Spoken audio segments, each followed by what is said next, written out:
Olá! Hoje vamos falar sobre os mandamentos como um aprofundamento para as catequistas. O que nós temos é a leitura dos materiais de apoio para os catequistas, de 2 livros especificamente, o livro Fé, Vida e Comunidade, este aqui, e o livro Yucat para crianças. Yucat para crianças. Esse material, tem como objetivo facilitar o contato do catequista com esses escritos, porque nem todos têm a oportunidade de sentar e ler. E às vezes o vídeo se torna mais prático, né? Então é apenas esse o intuito deste vídeo. Quando eu estiver fazendo a leitura do Yucat, os slides vão estar em verde, com fundo verde. Quando eu estiver fazendo a leitura do Fé, Vida e Comunidade, os slides estarão em branco, fundo branco.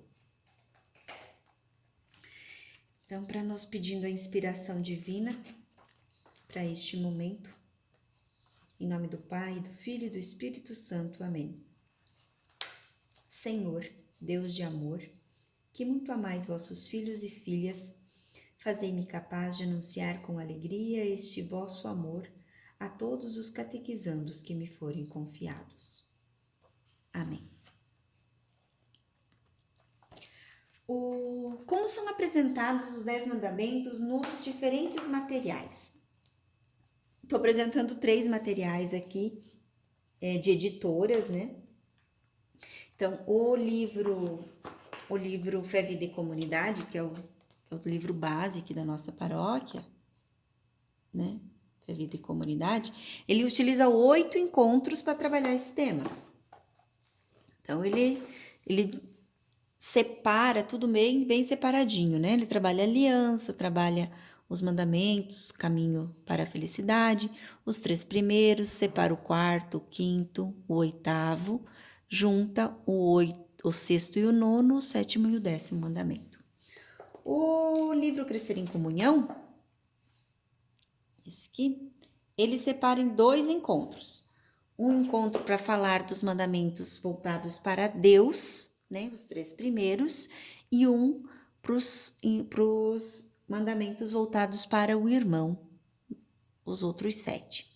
E o Yucat, ele não trabalha com encontros, né? Ele apresenta todos os mandamentos, mas sem distinguir por encontros, né? Ele vai apresentando com figuras e leituras, né? Perguntas, questionamentos e assim. Bom, vamos iniciar a leitura pelo livro do catequista do Fé, Vida Comunidade. A lei que está na Bíblia chama-se a Lei dos 10 Mandamentos. Êxodo capítulo 20, versículo de 1 a 17. Deus a entregou a Moisés depois que o libertou, o seu povo, da escravidão do Egito. Isso foi em torno do ano de 1250 a.C. Jesus não anulou a lei. Ele veio completá-la e ela vale até hoje para todos aqueles que acreditam em Deus. A lei é como uma indicação na estrada, indica o caminho a seguir, é uma grande ajuda na caminhada, é como uma ferramenta no trabalho.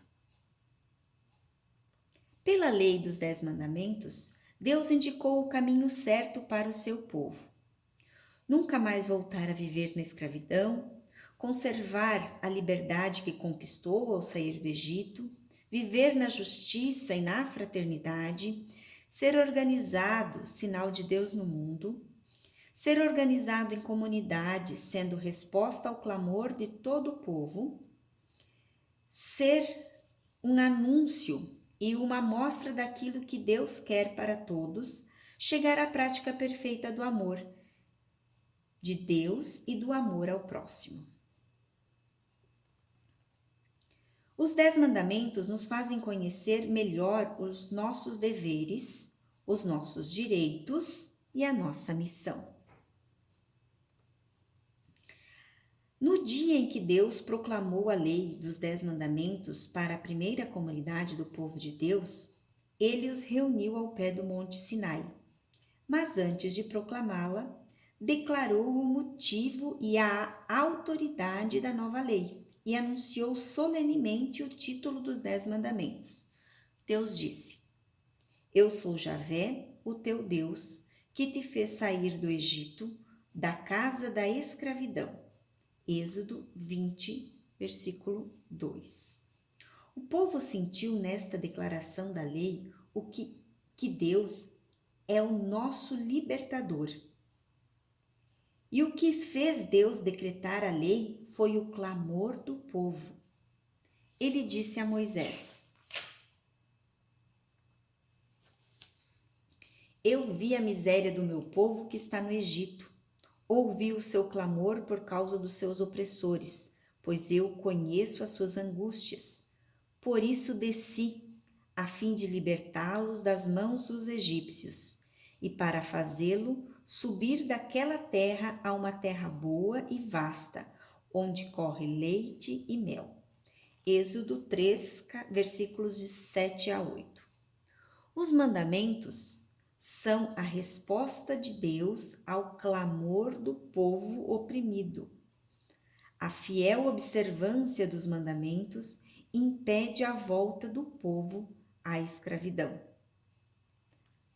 Por isso, em cada mandamento deveríamos perguntar: qual é o clamor que está por trás dele? Qual o clamor do povo fez Deus criar este mandamento? Né? E aí coloquei como observação o escrito na pedra pela dureza dos corações. Né? A pedra é dura, pela dureza dos corações, pela permanência do que está escrito, né? Tanto que Jesus não veio abolir, ele apenas veio tornar nova a lei, né? O que se escreve na pedra não se apaga, mas também pela dureza dos corações. No tempo de Jesus, haviam alguns fariseus que ensinavam os mandamentos sem observá-los, o escrito na pedra, né? Isso está retratado em Mateus 23, 4, Marcos capítulo 7, versículo de 8 a 13, João 7, versículo 19.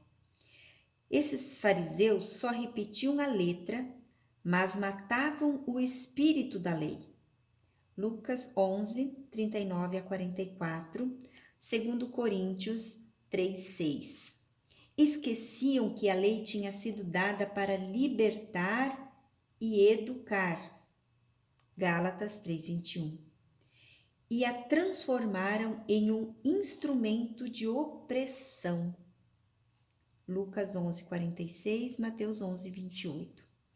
E Jesus criticou a interpretação dos fariseus e dos doutores da lei, e deu uma nova explicação. Mateus 5, 17 a 48. A nova explicação que Jesus dá aos mandamentos. E aí nós vamos para o Yucat, que ele vai falar também dos mandamentos de um jeito um pouquinho diferente.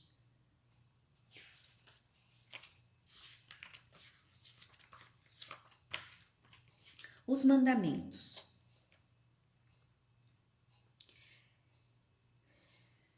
Como aprender passo a passo a viver muito bem e feliz? O que os 10 mandamentos significam exatamente e como mostram a Deus que seguimos o seu caminho. Então, o Yucat ele trabalha com pergunta e resposta. Então, sempre é uma pergunta no começo e depois a explicação da a resposta dele, né? Deus quer... porque o modo como vivo é importante para Deus? Deus quer que você seja feliz e que os outros também sejam felizes. Isso às vezes é difícil, mas Deus nos ensina como fazer. É para isso que servem os 10 mandamentos, que nos libertam para o bem. Os 10 mandamentos são úteis e funcionam como se fossem regras de um jogo. Joga-se bem o futebol quando se conhecem as regras. Assim, também existem regras para a vida, que também devemos conhecer. Quem é egoísta ou mente, joga errado e é injusto. Quem rouba ou intimida os outros, comete faltas. Terror, opressão, exploração, roubo e assassinato são crimes terríveis que estão destruindo o mundo. Eles são piores que aquelas faltas no futebol, em que os jogadores levam cartão vermelho e são expulsos. Os pobres e os fracos são os que mais sofrem com isso, mas os mandamentos de Deus os protegem. E, às vezes, os mandamentos de Deus protegem você de você mesmo. Que mandamentos Deus nos deu? Deus deu ao povo de Israel os 10 mandamentos, que são regras para a boa vida em sociedade. Jesus resumiu esses mandamentos em uma única frase: ame o Senhor seu Deus com todo o seu coração, com toda a sua alma, com toda a sua força e com toda a sua mente, e a seu próximo como a si mesmo. Lucas 10, 27. Jesus queria até que amássemos os nossos inimigos. Amem seus inimigos, façam o bem a quem odeia vocês, falem bem de quem fala mal de vocês, rezem por aqueles que os caluniam. Quando alguém lhe bater numa face, ofereça também a outra.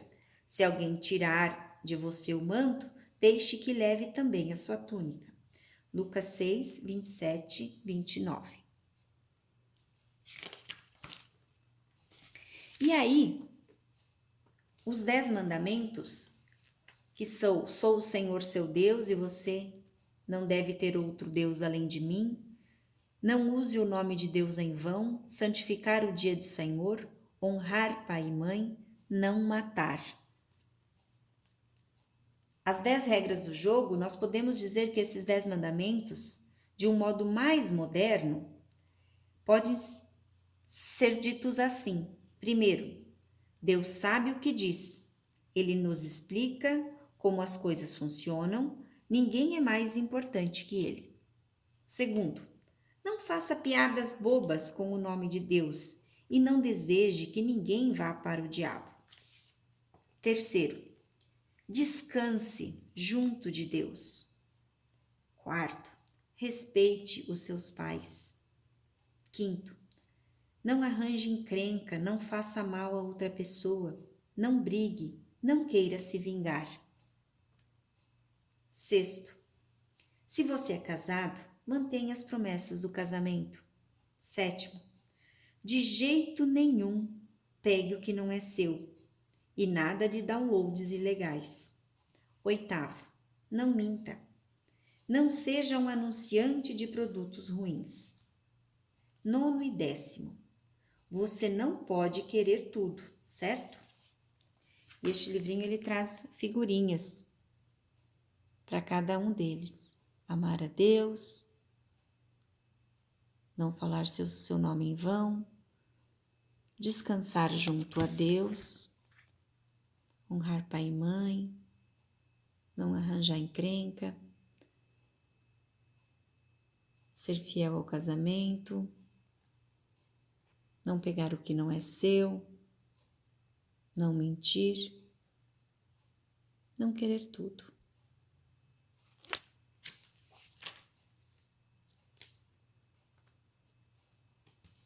Como sei se estou fazendo o bem ou o mal? Existe uma voz dentro de você que lhe diz o que é bom, o que é fazer o bem, como diferenciar o bem do mal. Ouvimos o eco da voz de Deus em nossa consciência. Quando eu digo a verdade, mesmo que pareça difícil, tenho uma boa consciência. Mas se roubo um celular sabendo que um dos mandamentos é não roubar, então tenho uma consciência culpada. Minha consciência grita dentro de mim: isso foi mal, é um pecado.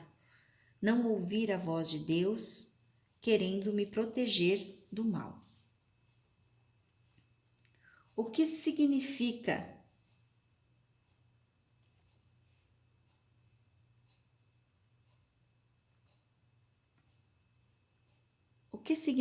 você não deve adorar outros deuses, que é o primeiro mandamento? O primeiro mandamento significa que há um único Deus. E Deus é mais importante que tudo. Deus é mais importante que ganhar muito dinheiro. Deus é mais importante do que ser famoso. Deus é mais importante do que eu mesmo. Deus me dá a boa vida. Ele é minha alegria, minha sorte. O primeiro mandamento me protege do quê? O primeiro mandamento nos protege dos falsos modelos e de ídolos. Existem muitos deuses impostores e falsos mestres ou modelos que nos dominam e nos orientam. As pessoas podem deixar-se governar pelo desejo de poder, pela ideia de tornar-se uma estrela, possuir muito dinheiro ou marcas de moda. Também pode tornar a coisa mais importante do mundo a televisão, a internet, os jogos de computadores, o smartphone. Tudo o que nos vicia e cria dependência é contra Deus. Deus nos ama e deseja que sejamos livres. Aí o Papa Francisco diz assim: adorar a Deus significa compreender com Ele a libertar-nos dos nossos falsos ídolos e colocá-lo no centro das nossas vidas.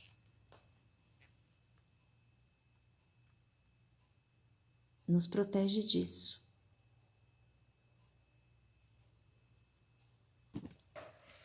E o livro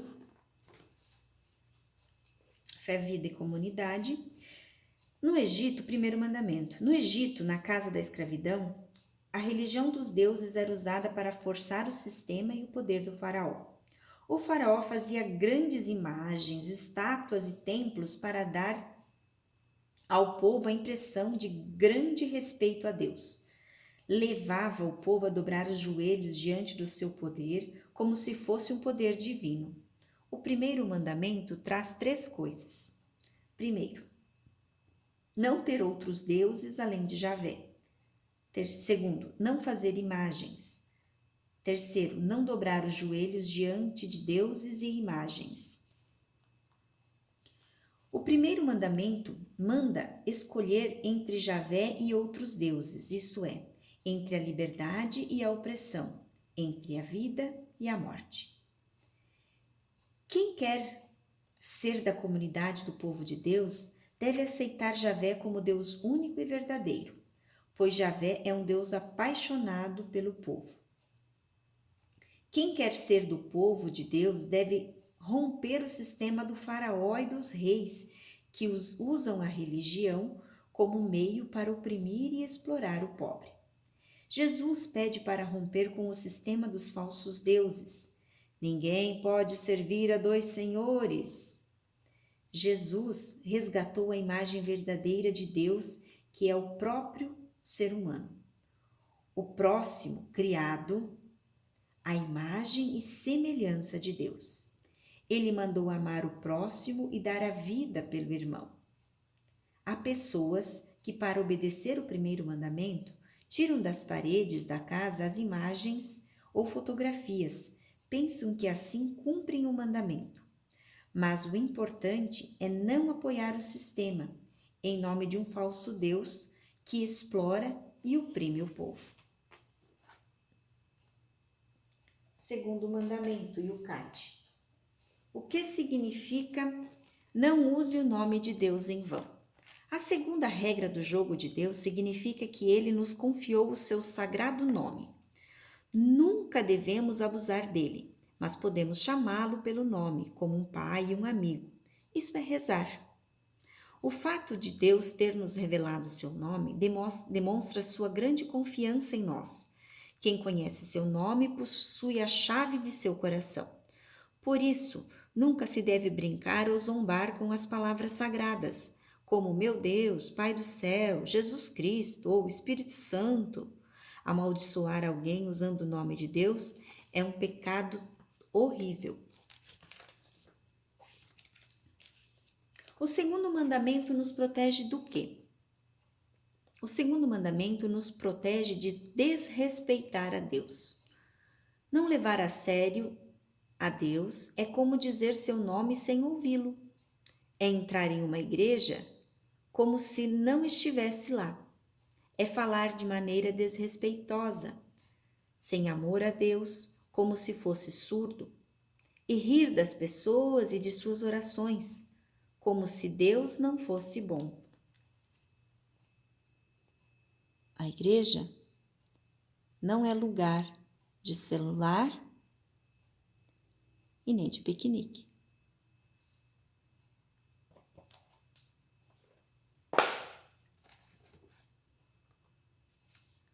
Segundo mandamento do Fé e Vida. O segundo mandamento completa o primeiro e lhe dá maior força. Ele diz: não pronunciarás o nome de Javé teu Deus em vão, porque Javé não deixará sem castigo aquele que pronunciar o seu nome em vão. No Egito, a invocação dos deuses encobria o roubo, a injustiça, as mordomias, as mentiras. Diziam que era o direito dos reis. O nome de Deus é Javé. Deus o revelou no momento em que começou a libertar o povo do Egito. Javé quer dizer Emanuel, Deus conosco, presença libertadora. É o resumo da garantia dada a Moisés na sua missão de libertar o povo. Eu estarei com você. Jesus é Emanuel, o Deus conosco. Ele é a nova maneira de Deus estar presente no meio de nós para realizar a libertação. Por causa do seu nome, ele guia o povo por bons caminhos. Quem tem a coragem de levar a sério o nome de Javé, terá a certeza da sua proteção e da sua libertação. Depois da ressurreição, Jesus recebe o novo nome que está acima de todo nome. O nome de Jesus é o Senhor. Mas não basta dizer Senhor, Senhor.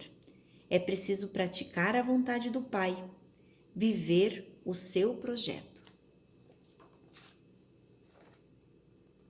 Terceiro mandamento. O que significa santificar o dia do Senhor? A terceira regra do jogo significa, para nós cristãos, o dia do Senhor é o domingo. Neste dia, celebramos a ressurreição de Jesus, por isso ele precisa ser diferente de todos os outros dias da semana.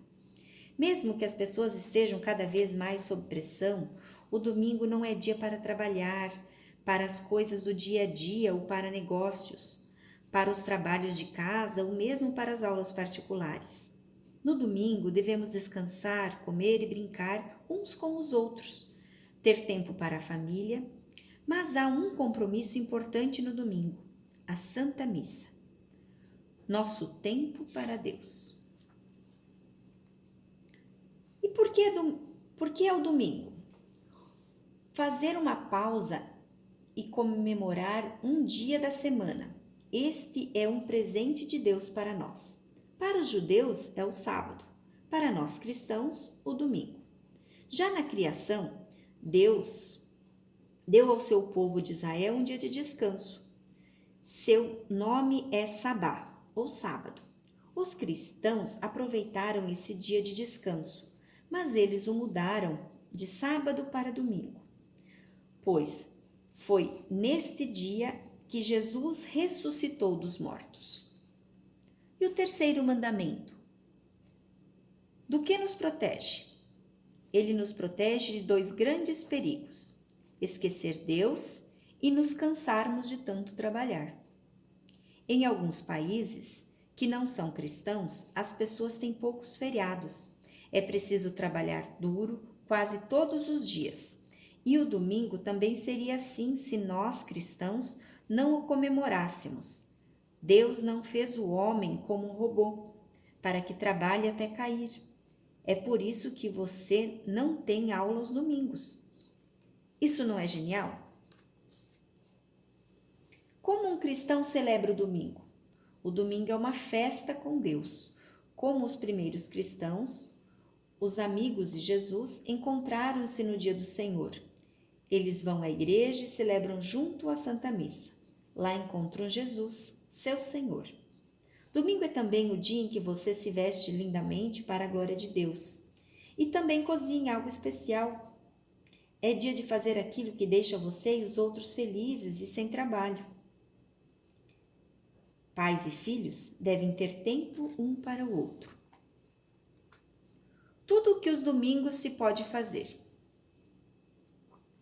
Celebrar a Santa Missa, caminhar, jogar bola, brincar com as outras crianças, visitar os avós, ler uma história, acender uma vela e ficar em silêncio, nadar, pintar, cantar, visitar doentes, brincar com os animais de estimação, colher flores para enfeitar a casa, passear de barco, telefonar, observar a natureza, fazer uma viagem de peregrinação, ver fotos, assistir filmes, sonhar, fazer planos, ver as estrelas.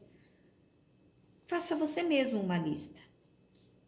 Mas não se esqueça de colocar nela ir à Santa Missa. Terceiro mandamento. O terceiro mandamento trata da observância do dia do Senhor, o dia do descanso, o dia de sábado. Sábado quer dizer sétimo dia. Nós costumamos falar em santificar os domingos e os dias santos de guarda. O texto da Bíblia diz: trabalharás durante 6 dias e neles fará todas as tuas obras. O sétimo dia, porém, é o sábado de Javé, teu Deus. Nele não fará nenhum trabalho, nem tu, nem teu filho, nem tua filha, nem teu animal, nem o estrangeiro que está nas tuas portas.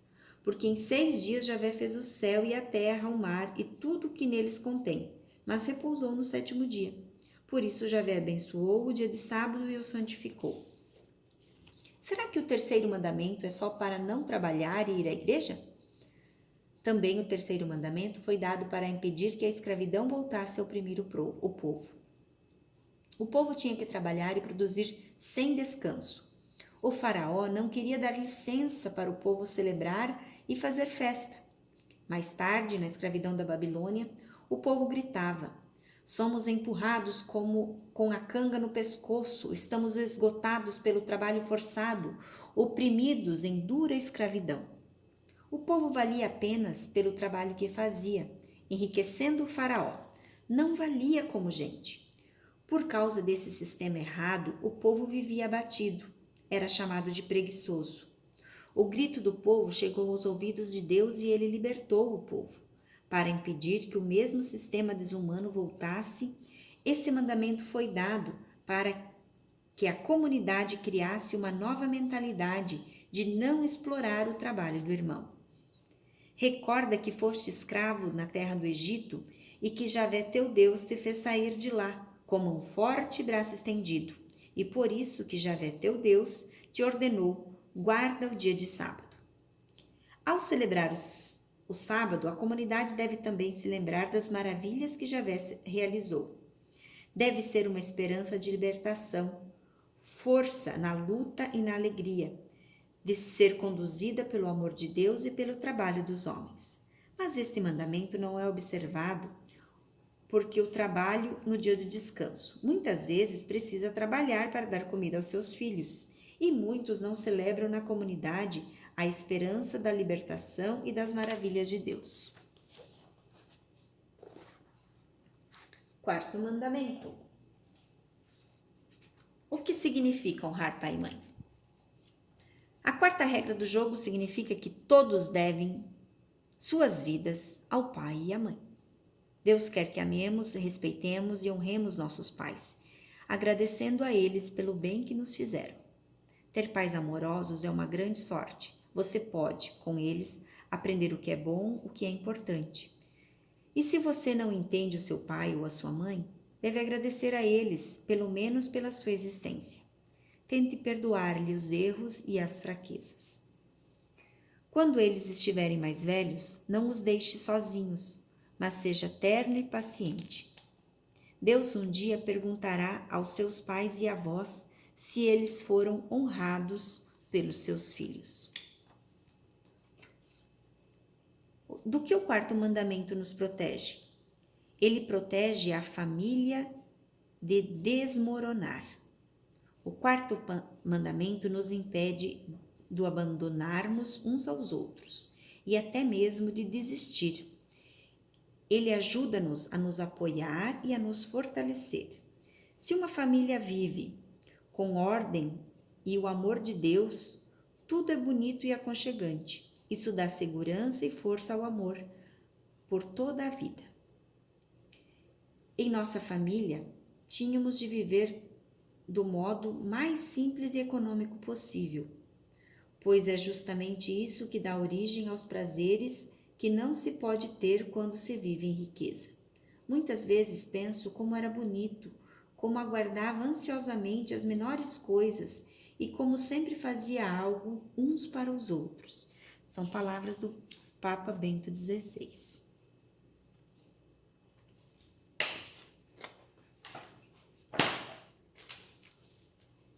Quarto mandamento. O quarto mandamento inclui uma promessa para aquele que o observa. Ele diz: honra teu pai e tua mãe, para que se prolongue teus dias na terra de Javé teu Deus te dá. Qual é o sentido deste mandamento? O texto da Bíblia é claro: todos somos obrigados a honrar pai e mãe. Mas em que sentido esse respeito pelos pais pode contribuir para prolongar a permanência do povo na terra que ele vai conquistar?